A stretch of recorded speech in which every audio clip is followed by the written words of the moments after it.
And on that topic, let me just, flag a wild hypocrisy.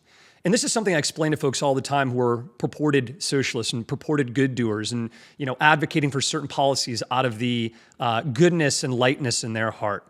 Right now, if you accumulated Hassan Piker and every limousine liberal and champagne socialist out in Hollywood, and they all came together and made a private agreement, which they have full capabilities and zero restrictions preventing them from doing, to donating something like, say, 90% of their wealth after $1 million, we would not have wealth inequality.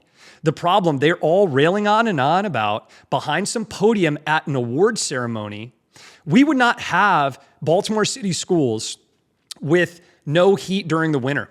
We wouldn't have potholes in Baltimore and Southside Chicago.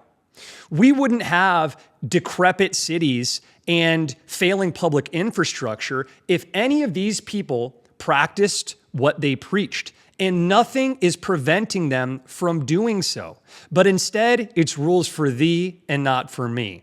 They'd rather the state intervene, the most gluttonous and inefficient entity known to human civilization, to take money out of other people's pocket and not theirs. That's why I can't watch the Oscars anymore or any of these ceremonies, because you have all of these folks whose net worth is sometimes over $100 million, complete with gates, private communities, security, which carry guns, advocating for policies that their wealth accumulated and conglomerated could instantly solve, and nothing is preventing them from doing that.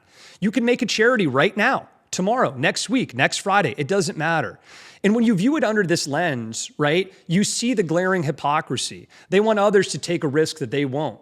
They want others to sacrifice because they are too selfish to do so, while they increasingly accumulate and compile their own material wealth. At what point do you call Hassan Piker a stunningly wild hypocrite? Does it take him having 100 million